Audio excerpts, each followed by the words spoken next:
Hello everyone, and thank you for listening to my talk today. My talk is going to be on Montana moss agates. I'm going to go over the locations, history, tips, and more. You might notice that there is going to be a slight difference in this. The original presentation was given in the Minnesota Mineral Club meeting, and it was not recorded until partially through. And so you might see a little bit of difference between the beginning and the end. Hopefully it won't be too noticeable, but just want to get that clarification out of the way. So today I'm going to be talking about Montana moss agates. Just for reference, almost all these photos that you're going to be seeing throughout this presentation are photos that I have taken myself. So the photo you see here on the title page on the upper left is actually from near Billings, Montana. And some of these others are just some agates that I found along the way. So the presentation today will be going over agates, just sort of a general description and composition, and then also some of the different types of Montana agates. I'm also going to go through the history and uses of Montana moss agates themselves, and also some different tips and locations to help you go out and find your own Montana agates. So the first written record of agate was made by Theophrastus in about 300 BC, and it was named for the river Agates in Sicily. Agate is a variety of quartz/chalcedony. It's got a hardness of about 7 and is composed up of silica molecules, which you can see on the right side. Agate can contain about 90% quartz and 10% mogonite, which are both different varieties of silica, and these variations can help give it the different colorations of banding. The general consensus is that agates form from solidifying of silica gel in rock cavities, and the fibers for agates grow in a helical fashion, and they grow perpendicular to the normal growth direction. And this is the characteristic banding that forms due to this growth. So from MnDOT about moss agates, it says frequently containing green mineral inclusions or brown to black dendrites of iron or manganese oxides. So the brown to black dendrites of iron or manganese oxides are what give the Montana agates their moss characteristics. You can find them in gravel deposits from the Pleistocene, which would be about 12,000 to 2.6 million years ago, and that would be in the area of the Yellowstone River and its tributaries. The origin of the volcanic activity for the host rocks is around Yellowstone National Park. However, it is not directly related to the Yellowstone hotspot activity. The voids in the volcanic rocks can be due to gas bubbles, trees, and other different things. For example, you can get tree limb casts, which are when a tree limb is covered in lava, and then as it gets pulled away, a void is left of a tree limb, and then as that is filled with agate, you get the limb cast that looks like a tree limb. On the right, you can see this is one of my friends standing in a tree mold from lava flow in Craters of the Moon National Monument in Idaho, which is along the Snake River Plain where the Yellowstone hotspot used to be. So you can see he is standing where a tree used to be, and now after it was burned up due to the lava flow, it is a void that has been left. So the voids are filled with hydrothermal fluids, which contain silica, and then that silica precipitates out and forms agate. Montana agates can be found in the present Yellowstone River gravels, which are aged up to about 1.6 million years ago, and the 6 Mile Creek and Flaxville formations, which are about 10 million years old. The largest Montana moss agate that's been found is 63.5 pounds, and that was found in Jardine, Montana, which is northeast of Gardner, which is the north entrance to Yellowstone National Park. And in 1969, the sapphire and the Montana agate became the official Montana state gemstones. So I'm just going to play a quick video here that goes through how agates are formed. So just sit back, relax, and watch this quick 2-minute video on agates. Agates are semi-precious gemstones that are a variegated form of chalcedony in the form of microscopic quartz crystals. Agates have been used as decoration and jewelry since the time of ancient Greece and are renowned for their beauty. Most agates are formed as a result of volcanic processes. As lava flows and settles, gases within the liquid volcanic material form pockets, free space within the soon-to-be rock. It's here that agates form. Silica-rich fluids from the surrounding area flow into these spaces over time. Silica molecules join to form fibrous crystals attaching to the sides of the host rock. Different cavity shapes, liquid flow rates, and mineral impurities result in many unique agates. Agate, being more durable than its host rock, is often left with characteristic pitting or rough edges, leaving a remnant of its origin. Agates are known to also form in sedimentary rocks, like limestone, sandstone, or dolomite. Trees or other organic material become buried over time. As the material decomposes, free space is created for agates to in turn form. Sometimes buried organic material can become agatized before decomposing, resulting in, for example, agatized wood. Eventually, agates become exposed to the elements and make their way to rivers, where they are noticeable by their glass-like texture.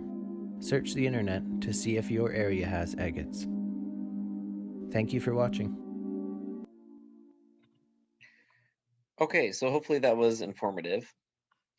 So going then to the origin of Montana agates, as I mentioned, they form from near the Yellowstone National Park area, and this is taken from the National Park Service website, and it says, during the Cenozoic era, which is approximately the last 66 million years, widespread mountain building, volcanism, faulting, and glaciation sculpted the Yellowstone area. The Absaroka Range along the park's north and east sides was formed by numerous volcanic eruptions about 50 million years ago. This period of volcanism is not related to the present Yellowstone volcano. And it is this volcanism, as I mentioned, that is the host that the agates form in. So you can see here at this chart that the Absaroka volcanics, again, are about 40 to 50 million years ago, and the first Yellowstone eruption wasn't until about 2 million years ago.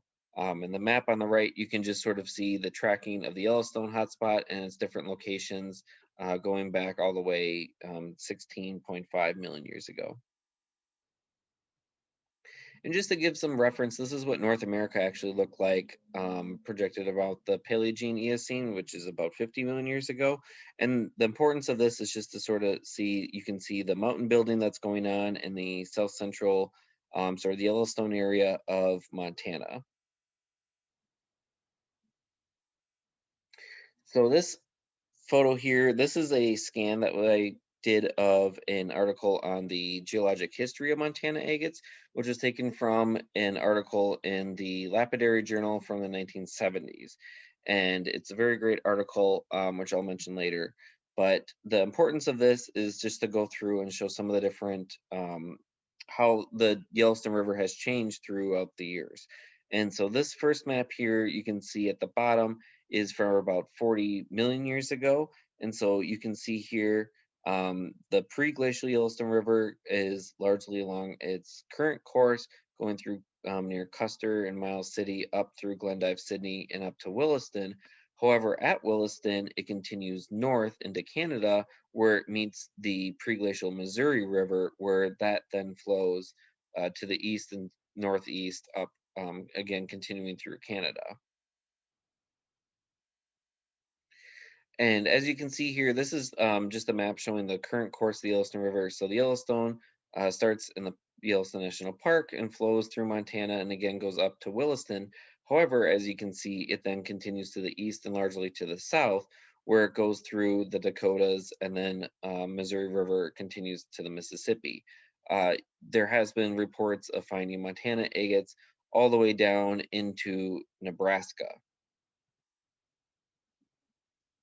So just again, giving some reference, this is the 40 million years ago pre-glacial course of the Yellowstone River, again, going up to Williston, but then continuing north into Canada and doesn't meet the Missouri River until it actually gets into Canada.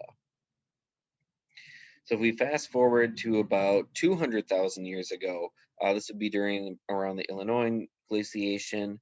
The glaciation, the glaciers came from the north and dammed up the rivers. And so you've got the lakes that have formed along the ice margins, and the pre-glacial, or I guess during the glacial Yellowstone River continues north into Terry and Glendive. However, with the ice water melt and such coming off of the glaciers, you've got a delta that starts to form around from Glendive to Terry. The Missouri River, as you can see, is all pre-glacial, covered in ice, and the Little Missouri is also blocked from continuing to go to the north. So fast forwarding again to about 20,000 years ago, so this would be during about the Wisconsin glaciation, you've got the ice advancing from the north and damming up the rivers. You've got the large delta that is being eroded away and continued to be backfilled from the meltwater, which is being dammed by the ice. Um, you've got here different Flaxville formations again, still being eroded away and going into the valleys. But the big thing to look at here is you've got the Yellowstone River more along its current course going through Billings, up through Miles City, Terry, Glendive, etc., up to Williston.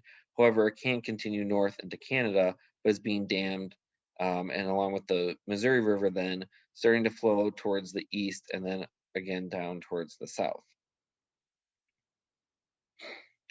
And this is again looking fast forwarding a little bit here. So about 12,000 years ago, you've got then the pretty much what is now modern day flow, where you've got Yellowstone coming off of the mountains and going up through Glendive and Sydney, and then meeting up with the Missouri, which now goes straight east west, as opposed to going up into Canada, as I mentioned before. And so this is going to be important when you kind of look at the different ways that the glaciers and the old Yellowstone River deposits have interacted, and where you can find some of the Montana agates. So this is a cross section looking, if you were to go from roughly Cody and then up into Canada, as you can see here, just kind of showing the different river valleys. And you can see in the middle part here along the border where you've got pre-glacial valleys that have been deposited with different glacial materials, so they're no longer present. And this is just going through some of the different formations, as I mentioned, that you can find Montana agates. The formation names a lot of times will change as you cross borders, and so they may be the same rock but called different names. So for instance, in Montana and North Dakota, you've got the Wyoda, and then going into Saskatchewan, it's called the Empress Group. Same with the Flaxville Formation in Saskatchewan, it's called the Wood Mountain. And those are largely the agate-bearing formations that we are concerned with. So going through some of the different histories of the Montana agate, they found some evidence from agate in the Lake Ilo in North Dakota. And this is one of the experts from the U.S. Fish and Wildlife Service that says during the Folsom period, small multifamily groups hunted throughout the huge expanses of grassland. These groups probably moved camp 12 to 36 times a year. In order to survive, these groups also had to plan frequent visits for flint, chert, and obsidian deposits to acquire stone tools. Archaeologists working at the Lake Ilo National Wildlife Refuge discovered discarded stone tools made from the nearby Knife River flint, the petrified wood from Rainy Buttes, porcelainite from the Little Missouri Badlands, and also moss agates from the Yellowstone River, and also obsidian from Idaho. And this photo up on the upper right here is one of the Montana moss agate arrowheads that someone has made recently within the last couple decades. And then at the bottom here, if you're ever interested in going through Billings along the Yellowstone River, these are some of the cave drawings that you can find at the Pictograph Cave State Park in Billings. So going back to 1917, this was pulled from a USGS bulletin called Useful Minerals of the United States.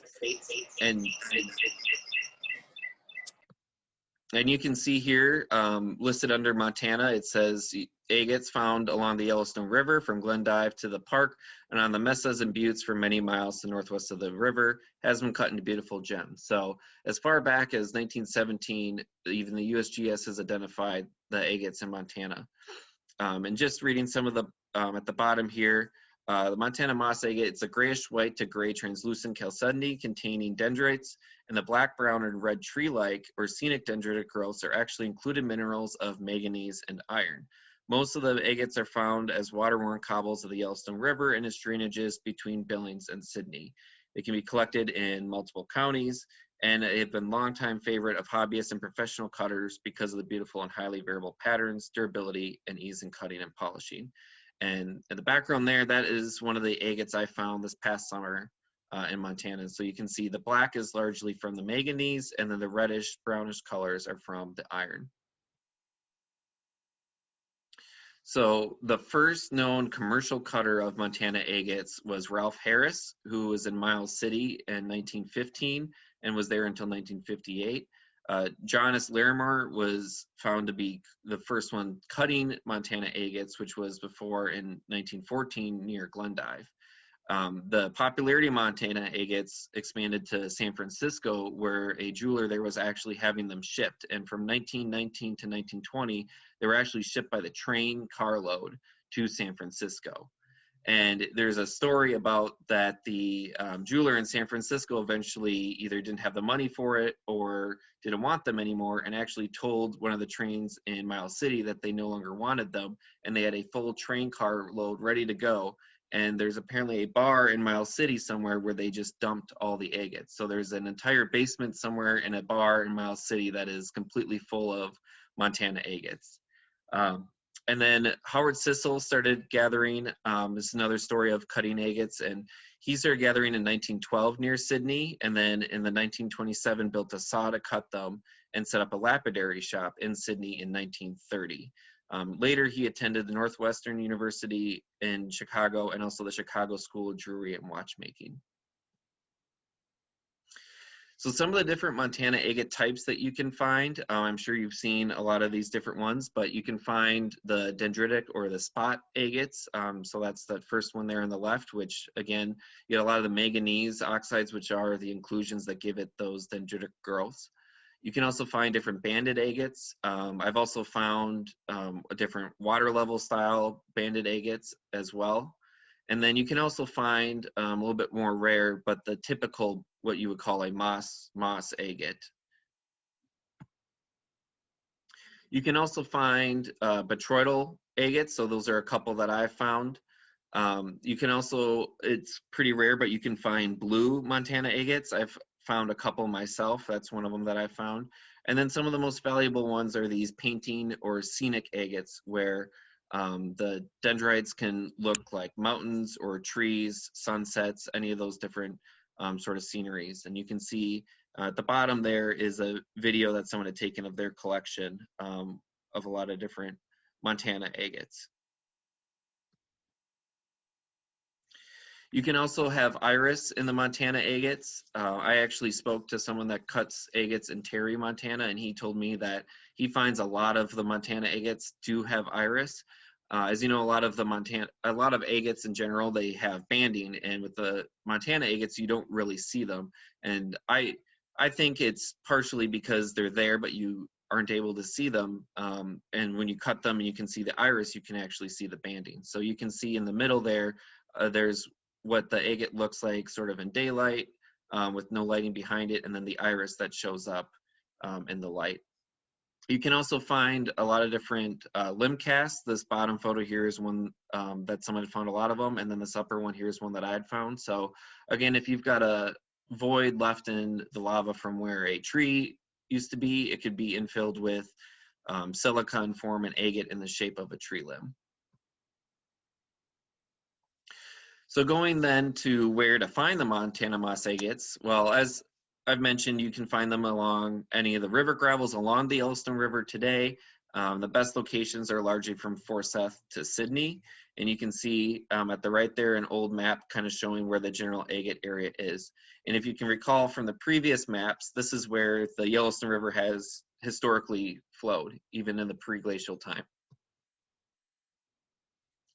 So I've got another short video here. This is a short 2-minute video on sort of river geology and kind of explaining how rivers curve. And after this, I'll give a little bit more insight on how you can use this then to find gravel bars and agates. Compared to the whitewater streams that tumble down mountainsides, the meandering rivers of the plains may seem tame and lazy. But mountain streams are corralled by the steep walled valleys they carve. Their courses are literally set in stone. Out on the open plains, those stony walls give way to soft soil, allowing rivers to shift their banks and set their own ever-changing courses to the sea. Courses that almost never run straight. At least not for long, because all it takes to turn a stream. Okay, so we can use then the information that we know about rivers to find gravel. So as it mentioned, on the inside curves of rivers is where the water is moving slower, and that is where it is depositing your gravels and sand and such. And so the photo there on the left, as you can see, this is taken in Terry, Montana. And you can see this is on the inside of a curve. So on the outside, you have what is called the cut bank, where the water is moving faster and is eroding away. And on the right side, you can see is where the water is slower and has been depositing gravel. And you can determine then how long that gravel has been there and how fresh it is just by looking at the vegetation. So I like showing this because if you're ever trying to find agates, you might try to be looking to figure out where there might be the freshest gravel. You can look at the vegetation. So closest to the river, you can see no vegetation. Then you can see a little bit of grass starting to form, and then some more grassland and even a tree further up. Doesn't necessarily mean there won't be agates up above, because there are going to be gravels, but if you're looking in sometimes a heavily picked area, you might be looking for some of the freshest gravel around. The other thing too, they mentioned oxbow lakes. You can see this is more of a backwater channel on the right, but you can find gravel in there where there used to be a channel as well. In the bottom right, that's just a photo, again, kind of looking up above where you've got more vegetation, but just showing too, you can find gravel and then agates. So this is a overview. This is near Miles City, where you can see, again, on the inside curve, even on the main channel and some of these side channels, you've got, this is where your gravel is going to be deposited. But again, don't ignore some of the upper areas. If you zoom in a little bit in this area here, you can actually see these are some of the more gullies, and that's where this bottom right photo was taken. So if you're ever looking around at Google Earth, don't necessarily always look for where you can see the gravel bars, but look at some of the drier areas where you might have some gullies and things that'll be cutting through old river deposits, so you can find agates there. This is another example. You can see this is taken in Huntley, which is just outside of Billings, Montana. And you can really see the S shape of the Yellowstone River here. If you're ever interested, you can actually park down here by the 312 bridge, and you can hike all along this gravel bar here. But again, on the inside of the curve is where you're looking for. That's where your gravel is being deposited. And even looking into some of these side channels, you can see too, again, that inside of the curve is where you've got your gravel bars. The other thing is, while you might have the most gravel in the inside of the curve, looking at the outside where the cut banks are in low water is also useful. As you can see here, we've got old deposits of Yellowstone River gravel that are actively being eroded away. And these are actually really nice because you can walk along and literally have agates staring you in the face, since you'll be at eye level with a lot of these gravels. And this was also taken near Miles City. So after you've been able to find some of the gravel, finding Montana moss agates might be a little bit harder. As I mentioned, it's got a hardness of about 7, so they're really resistant to weathering, which is one of the reasons why you can find them so far from the source. Some of the tips to look for them are looking for that waxy texture, which you can find for a lot of even, your Lake Superior agates. And then looking for what I like to call chatter marks. Chatter marks are a geological term for rocks as they bounce along, and glacials that you can actually see the marks as they move along. But I like to look at it more if you're looking at the skin of an agate. You'll see these little conchoidal fractures that are little C shapes, and I like to call those your chatter marks. And so looking for those will help you find agates. And again, looking for the characteristic banding patterns too of agates as well. And that's a photo over sort of near Sydney of one of the agates I found this past summer. So just sort of demonstrating on the left here, you can see you've got, it's not quite as waxy, but you can see a lot of the more beat up. It's a little bit harder to see some of the chatter marks, but sometimes you'll see agates that have been broken, and you'll have what we call a window, where that might give you a clue as well that you've found an agate. Some of the smaller Montana moss agates you'll get the light will shine through, and they'll pretty much glow if you get out there in the sunlight, as you can see here on the right. So here's just some examples. So if you want to take a look and try and see if you can find the Montana moss agates, some of them are a little bit easier.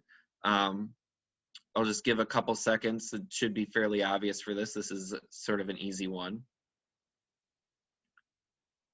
So hopefully you can see the agates.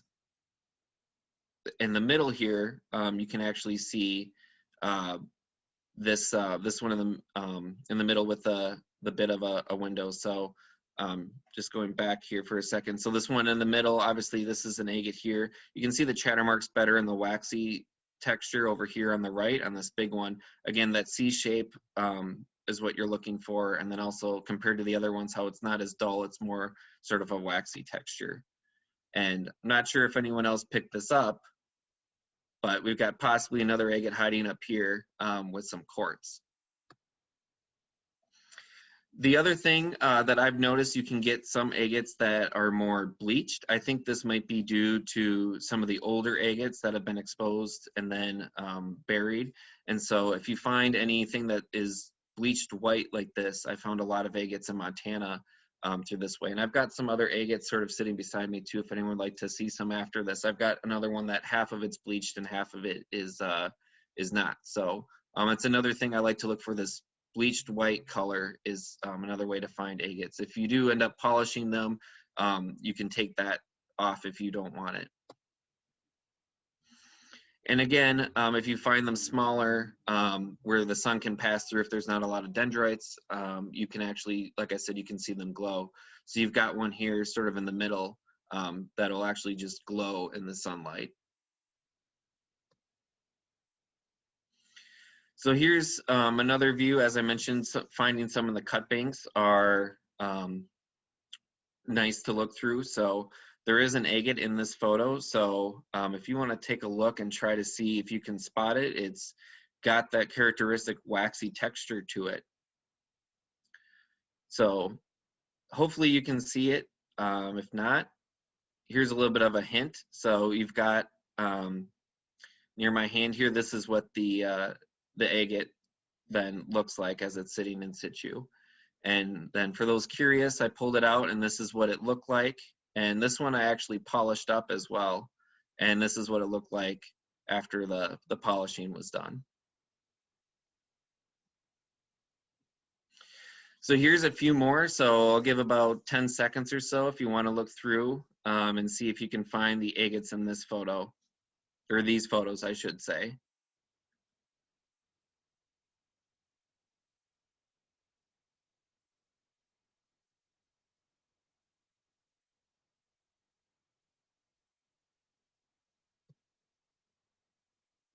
All right, so these are the photos, or the agates in the photos, and again, you want to look for that waxy texture. You can find sort of these gold ones that'll just sort of shine in the sun, and then also, if you're looking in the shadows, again, you've got that sort of waxy texture that you want to make sure you look for as well.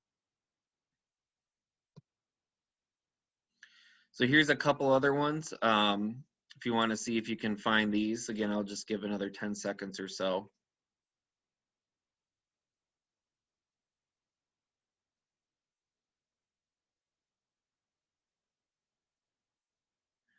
So it might be kind of hard to see, but the photo on the right actually has a couple of them.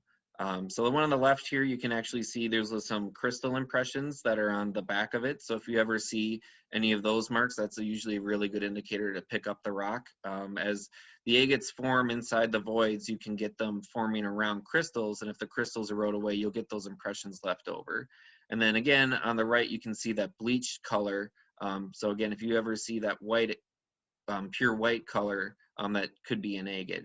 And there's another one hiding down here, which is probably a little hard to see on the computer screen. So these are a little bit harder. These are actually, those previous ones were taken down near Miles City, and you can see here the rock compositions have changed in the gravels. This is located just south of Sydney. So there are a couple agates in these photos, probably a little bit easier. So give it another couple seconds here and see if you can find them.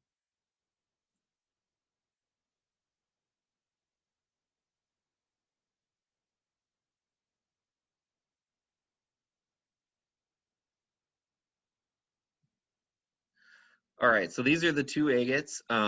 This one you can see on the left has somewhat of a window into it, so it's a little bit easier to see. Hopefully you can kind of see, looking at it, the waxy texture and how that compares to sort of the dull rocks around it. And then again, the one on the right, you can see it's a little bit more beat up, but it still has somewhat of that waxy texture as well. And while you're out looking along the Yellowstone River, there are a lot of other things you can find. There's a lot of petrified wood. The petrified wood is largely composed of silica, so it does polish really easy. So these are some of the pieces that I've found and have polished. On the right, you can see I've also found there's a brachiopod fossil, and that's also just a piece of petrified wood. I also found on the bottom left there is a large stromatolite that I found. And you can also find different other artifacts. I found a lot of bison teeth. I found a handful of those, so that's a bison tooth there. I've also seen people report pretty rarely, but they found full bison skulls as well that have been found in the gravels. And I've also found, you can sometimes find more green colored agates too. So tying this into Minnesota then, there's also what are called honey agates in Minnesota. And these, as you can see, are largely similar to the Montana agates. They've got, as you can see, this one on the middle and the right here, this one's got those black dendrites in it. It's got some red color. The one on the left there is really sort of the typical white, sort of translucent color from the Montana agates. And so when I was first looking around, these were found south of Mankato.